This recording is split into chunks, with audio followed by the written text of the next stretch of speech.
peserta PPG 2015-03230052. Nomor induk mahasiswa 230186906038. Saya adalah mahasiswa PPG dalam jabatan LPTK Universitas Mahasaraswati Denpasar. Hari ini, Rabu 6 Maret 2024, saya akan melaksanakan ujian kinerja di kelas 12 MIA 1 dengan materi dampak mutasi pada makhluk hidup.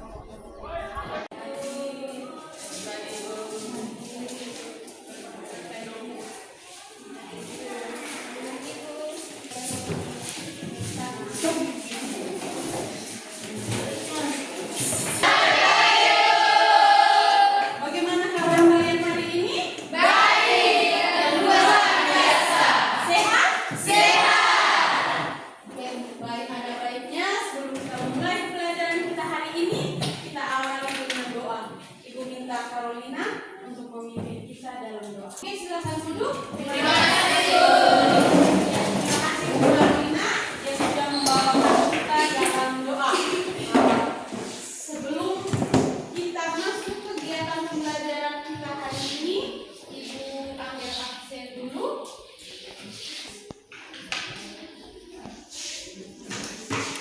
Kita ada 25 orang ya? Iya. Berapa orang yang tidak hadir hari ini? Damasus ya? Iya. Damasus Bozu. Sakit isin atau apa? Sakit. Damasus sakit. Yang kedua? Rifan. Wilhelmus. Rifan itu sakit isin apa? Izin?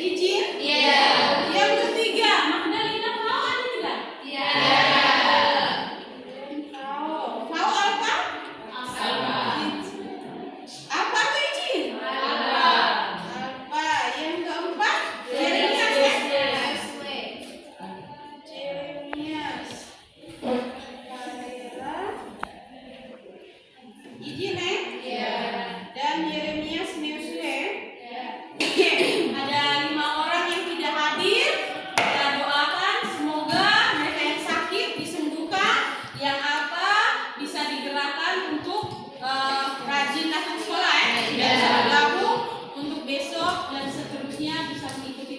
Pembelajaran bersama dengan kalian. Pembelajaran Ibu minta kalian rapikan dulu meja kalian, pakaian kalian yang kondisi dalam dirapikan, disiapkan. HP, buku, berpoin, bahan ajar atau buku paket bisa disimpan di atas meja. Sedangkan tas-tasnya disimpan di kursi supaya rapi ya. Silakan lihat samping kiri kanan, mungkin ada kertas atau kotoran yang berserakan bisa dipilih atau dirapikan. Oke, sudah siap semua untuk mengikuti pelajaran hari ini? Sudah. Oke, sekarang mari kita perhatikan sama-sama. Untuk memulai pembelajaran kita hari ini, yang pertama, mari kita sama-sama melihat tayangan yang ada pada PowerPoint. Jadi hari ini kita belajar tentang dampak mutasi pada makhluk hidup. Pertemuan hari lalu kita sudah belajar tentang jenis-jenis mutasi ya, struktur kromosom, DNA. Sekarang mari kita amati gambar yang ada di layar sama-sama ya. Oke, silakan amati gambar yang Ibu tampilkan pada layar LCD. Yang pertama itu adalah gambar struktur kromosom dan yang kedua itu mutasi katenasi yang terjadi pada kromosom ya.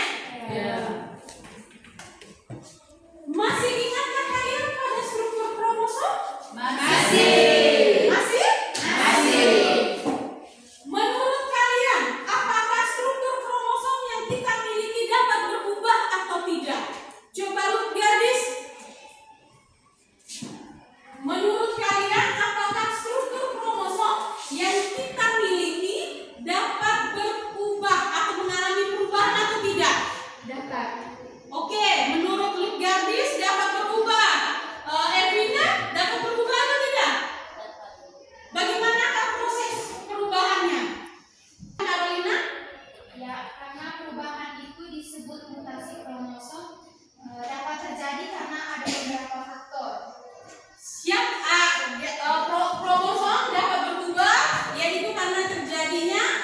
mutasi. Mutasi pada kromosom disebabkan oleh beberapa faktor. Siapa yang bisa jelaskan?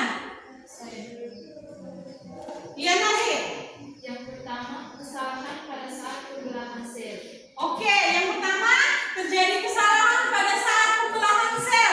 Yang kedua, gigi gadis. Paparan radiasi. Yang kedua, disebabkan perubahan kromosom itu karena paparan radiasi. Yang ketiga, Januaria, Paparan bahan kimia. paparan bahan kimia. Masih ada lagi faktor yang menyebabkan mutasi? Ya, Mas? Jadi, struktur kromosom dapat berubah itu karena kromosom dia mengalami mutasi. Disebabkan karena satu, paparan radiasi. Yang kedua, paparan bahan kimia. Berikut, pernahkah kalian mendengar tentang penyakit yang disebabkan oleh mutasi? Nah, silakan Eka. Contohnya apa? Contohnya sindrom Down. Sindrom Down. Berikut, masih ada lagi kelainan atau penyakit yang disebabkan mutasi yang kalian ketahui selain sindrom Down. Iya, dia sih? Sindrom Turner. Sindrom Turner. Yang berikut, masih ada? Ya, ini Hemofilia. hemofilia. Kemarin kita pernah belajar tuh hemofilia. Ya. Hemofilia, albino itu juga termasuk kelainan atau penyakit yang disebabkan oleh mutasi. Memberikan kalian motivasi, bisa kalian amati. Pada pembelajaran kita hari ini kita akan menjelajahi dunia mutasi bagaikan detektif yang memecahkan misteri perubahan DNA. Kita akan menghubungkan mutasi dengan berbagai fenomena, memprediksi dampaknya, dan menjadi agen perubahan yang membawa manfaat bagi dunia. Mari kita ubah rasa takut terhadap mutasi menjadi rasa ingin tahu. Rasa ingin tahu ini akan mendorong kita untuk belajar lebih banyak tentang mutasi dan membuka peluang baru untuk memajukan kehidupan. Manfaat apa yang kita pelajari dari mutasi? Yang pertama itu dampak mutasi itu membantu kita memahami bagaimana keanekaragaman hayati di bumi tercipta.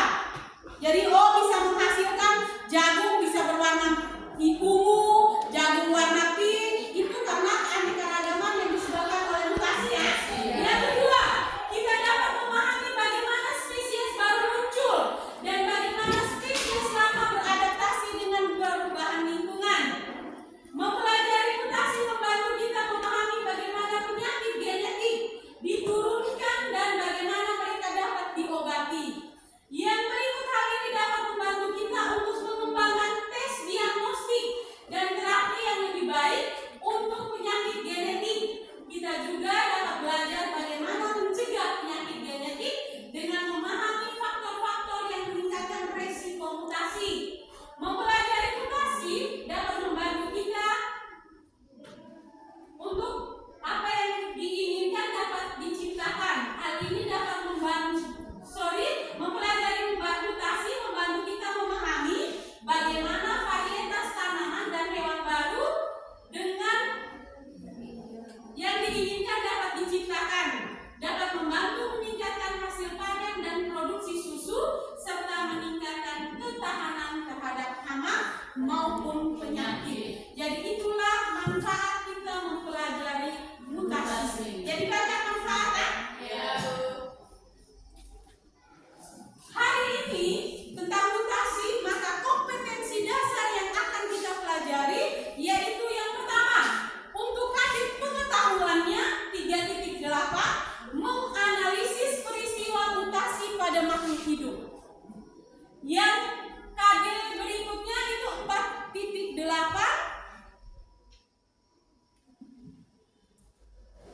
untuk KD keterampilannya yaitu menyajikan data hasil eksplorasi peristiwa mutasi yang menyebabkan variasi dan kelainan sifat pada makhluk hidup. Tujuan pembelajaran kita hari ini ada dua tujuan. Tujuan yang pertama, melalui proses observasi dan diskusi, peserta didik diharapkan mampu menganalisis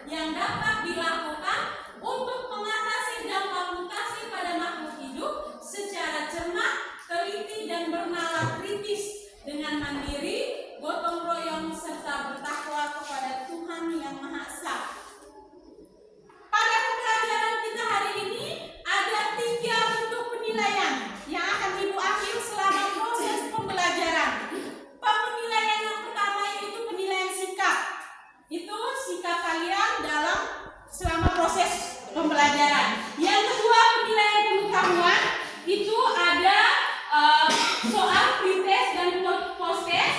Ibu menggunakan Google Form, ada link dan link ibu sudah bagikan di grup ya. Nanti silakan dikerjakan. Yang ketiga itu penilaian keterampilan, keaktifan kalian dalam diskusi maupun dalam presentasi. Yang keempat itu refleksi peserta didik. Jadi nanti setelah habis kegiatan pembelajaran ada link refleksi sehingga nanti kamu bisa merefleksi apakah kegiatan pembelajaran kita hari ini berjalan lancar, bagus atau menyenangkan nanti melalui link yang nanti ibu bagikan. Pembelajaran hari ini ibu menggunakan model pembelajaran problem based learning. Dalam model pembelajaran problem based learning ada 5 sintaknya. Sintak yang pertama itu yaitu nanti ibu mengorganisasikan kalian dalam masalah. Nanti ada masalah yang ibu tampilkan melalui layar, kalian amati. Setelah itu untuk memecahkan masalah tersebut nanti kalian dibagi ke dalam kelompok-kelompok. Setelah kalian dalam ibu tentu kalian dalam kelompok 5 sampai 6 orang. Setelah itu nanti ibu bagikan RKPD dan bahan ajar untuk kalian kerjakan. Setelah kalian kerjakan nanti, habis kalian kerjakan nanti siap untuk presentasi. Ketika presentasi, setiap kelompok itu harus sudah membagi timnya masing-masing ya. Siapa yang sebagai moderator, siapa yang sebagai pemateri, dan juga yang akan nanti menjawab pertanyaan. Berikut ketika kelompok pertama presentasi, maka kelompok yang lain siap untuk mendengarkan dan menanggapi hasil presentasi dari teman. Jadi nanti boleh berupa pertanyaan ataupun sanggahan. Kelompok yang presentasi nanti siap untuk memberi jawaban ataupun sanggahan dan tanggapan dari pertanyaan kelompok. Oke, itu untuk sintak pembelajarannya. Sekarang silahkan kalian mengerjakan soal pretest menggunakan link.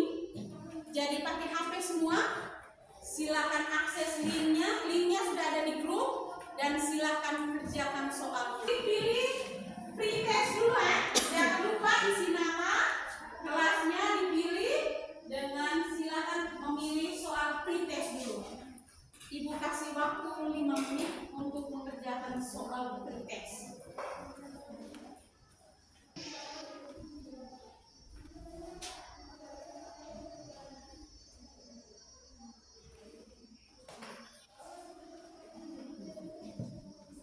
Kirim jawabannya ya. Nilai bisa dilihat toh? Bisa, Bu. Siapa yang sudah selesai? Dan 2 menit lagi. Oke, kalau sudah, mari kita kembali ke LCD. Silakan mari kita amati bersama. Lihat di situ diajak bahwa mari kita amati bersama ya. Apa yang kalian amati?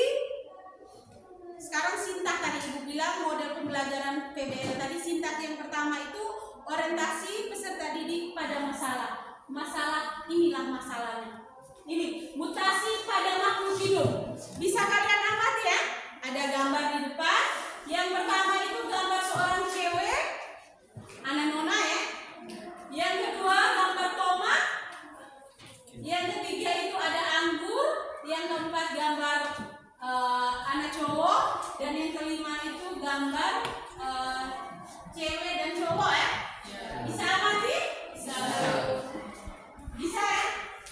Itu gambar-gambar mutasi yang terjadi pada makhluk hidup, baik pada manusia maupun pada tumbuhan.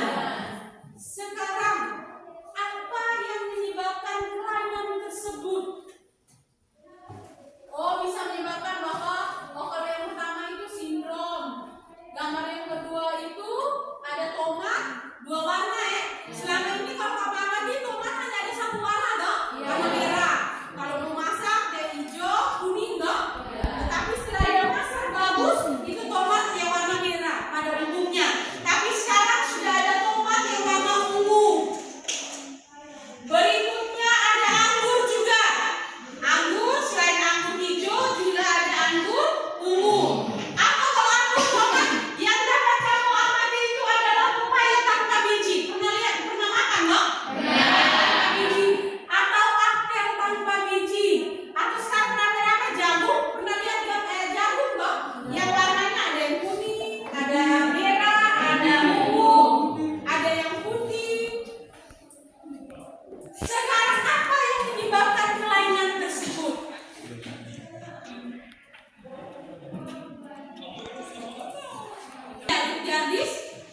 Dari gambar yang saya amati, saya mengamati anggur dua warna. Ya. Penyebabnya mutasi pada gen yang mengendalikan pigmentasi dua.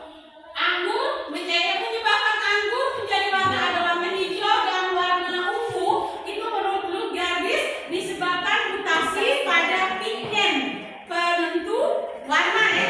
Oke, yang berikutnya siapa yang lain? Pada tomat mungkin?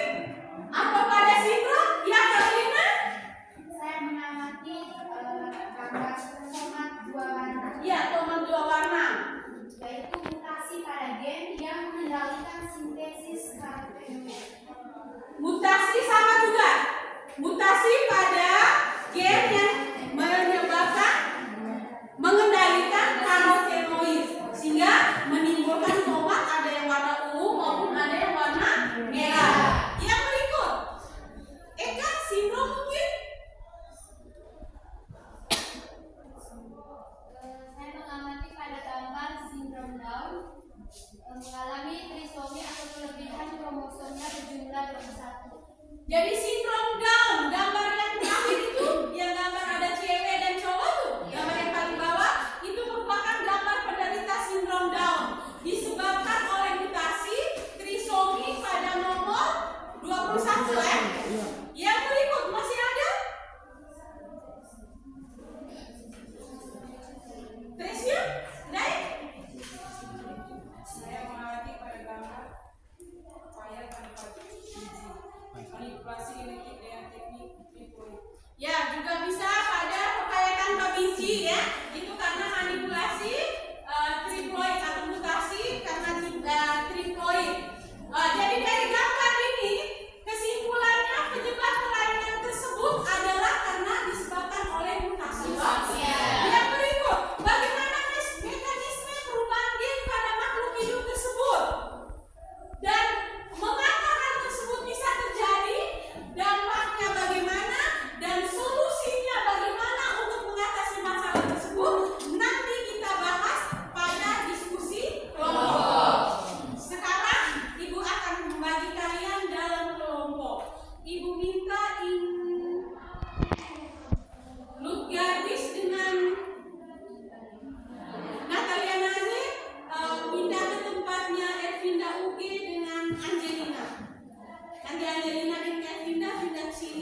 kerja serius, karena sambil kerja ibu akan mengambil penilaian sikap saat kalian diskusi ya.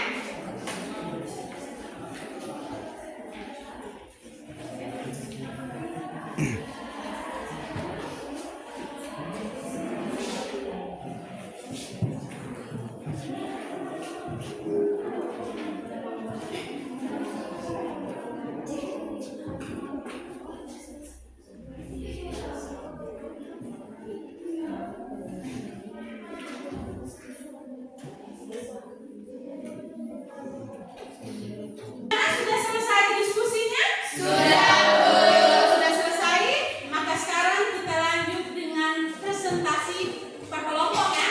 Ibu minta kesediaan kelompok 1 untuk mempresentasikan hasil diskusi kelompoknya. Kelompok 1 diundang ke depan.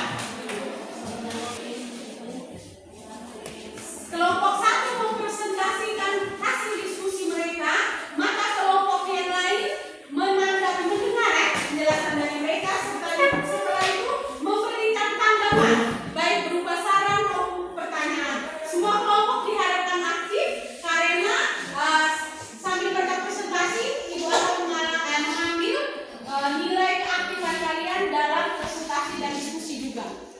Silakan waktu selanjutnya ibu berikan kepada kelompok 1. Baik, terima kasih atas waktu dan kesempatan yang diberikan kepada kelompok kami. Berdirinya kelompok kami di sini, kami akan mempresentasikan hasil diskusi kelompok kami. Sebelum kami masuk ke memperkenalkan diri kami masing-masing. Nama saya Carolina Maudi, saya sebagai moderator. Saya Berhina Mame sebagai pembawa materi utama. Saya tidak boleh sebagai penjawab pertanyaan. Baik, sekian perkenalan diri dari kelompok kami. Selanjutnya saya berikan waktu kepada pemateri pertama untuk mempresentasikan hasil diskusinya. Soal pertama, pernahkah kamu menemui orang dengan kelainan tersebut di lingkungan sekitarmu? Maksudnya kelainan sindrom Waardenburg. Mungkin saja, tandai secara langsung.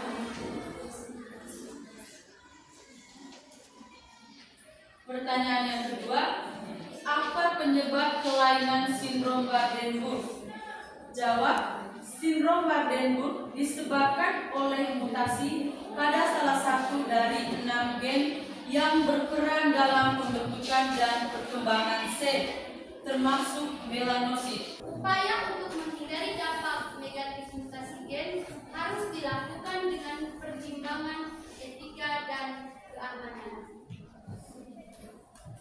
Baik, terima kasih kepada pemateri yang sudah membacakan hasil diskusinya. Waktu selanjutnya saya berikan kepada teman-teman untuk memberikan pertanyaan atau tanggapan terkait materi yang sudah kami bawakan. Ya, kepada Colin saya persilakan. Baik, terima kasih atas waktu dan kesempatan yang diberikan kepada saya. Di sini saya akan memberikan pertanyaan kepada kelompok 1. Bagaimana cara mendiagnosis sindrom Waardenburg? Baik, saya akan menjawab dengan baik. Diagnosis sindrom Waardenburg dilakukan berdasarkan pemeriksaan pendengaran. Baik, apakah jawaban dari kelompok kami pas?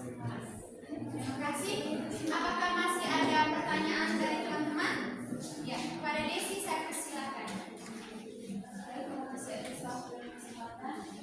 Kepada saya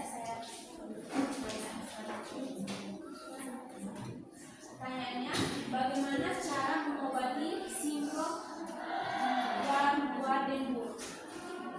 Baik, langsung saja saya menjawab pertanyaan dari sini. Pertanyaannya, cara mengobati sindrom Waardenburg. Jawab, 1. Tidak ada obat untuk menyembuhkan sindrom Waardenburg. 2. Pengobatan difokuskan pada pengelolaan gejala dan komplikasi. 3. Pengobatan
berdirinya kami di sini, kami akan mempresentasikan kerja kelompok kami dengan materi semangka kuning.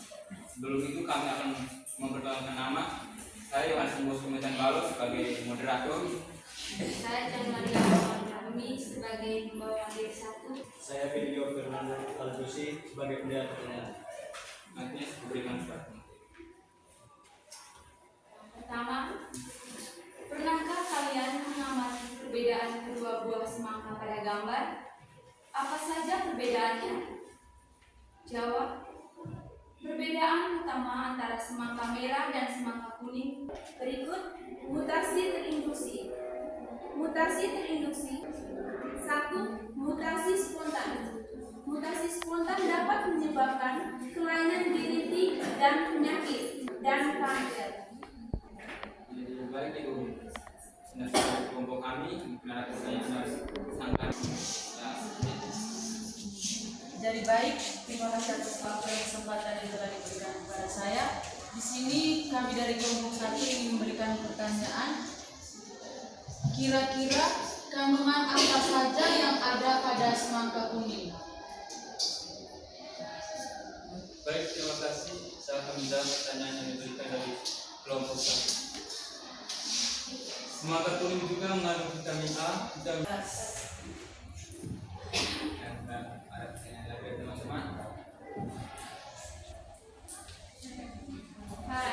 Terima kasih atas pertanyaan dari ini. Alhamdulillah. Sekian dan terima kasih. Kelompok 2 dipersilakan kembali ke tempat duduk. Oke, selanjutnya kelompok 3, Ibu persilakan untuk maju mempresentasikan kelompok hasil diskusi kelompoknya. Baik, terima kasih atas waktu dan kesempatan yang diberikan kepada kelompok kami. Kami dari kelompok 3 akan mempresentasikan hasil diskusi kelompok kami dengan materi apel tanpa biji. Saya langsung saja kepada materi 1 untuk membacakan hasil diskusi kami. Pertanyaan nomor 1. Pernahkah kamu mengamati secara langsung buah tersebut? Apa bedanya dengan apel pada umumnya selain dari ada tidaknya biji? Jawab. Yang kami amati, apel tanpa biji tidak jauh berbeda dengan apel yang pada umumnya. Ukuran, bentuk, dan warna. Kedua, kelainan genetik. Mutasi dapat menyebabkan kelainan genetik dan penyakit. Penting untuk diingati dampak negatif. Mutasi gen dapat menjadi sumber variasi. Apakah dari teman-teman ada pertanyaan? Kami silakan. Kalau tidak ada pertanyaan, kami akan menutup hasil presentasi kami. Terima kasih. Oke, kita berikan kelompok 3 persilakan untuk kembali ke tempat. Waktu selanjutnya diberikan kepada kelompok 4. Selamat pagi Ibu, selamat pagi teman-teman. Selamat pagi. Terima kasih atas waktu dan kesempatan yang diberikan kepada kelompok kami. Berdirinya kami di sini, kami dari kelompok 4 akan mempresentasikan hasil diskusi kelompok kami dari LKPD 4. Dan kesempatan sekarang saya berikan kepada Delsi untuk memulai presentasi. Pertanyaan pertama, pernahkah kamu menemui bayi dengan kelainan tersebut di lingkungan sekitarmu? Jawabannya, mungkin saja. Namun, karena sindrom Ciri-Bucca tergolong langka, kemungkinan besar tidak pernah menjumpainya secara langsung. Pertanyaan kedua, menurutmu apa penyebab? Sehat dengan pola makan seimbang, olahraga teratur, dan menghindari stres dapat membantu menjaga kesehatan kromosom. Sekian presentasi dari kelompok kami. Waktu dan kesempatan sekarang saya berikan kepada teman-teman untuk memberikan pertanyaan maupun sanggahan. Waktu dan kesempatan saya silakan. Baik, Ferdin. Baik, saya akan bertanya kepada kelompok 4. Bagaimana cara mengobati sindrom Ciri-Bucca? Baik, terima kasih atas pertanyaannya. Waktu dan kesempatan sekarang saya berikan kepada Rian untuk menjawab pertanyaan dari Ferdin.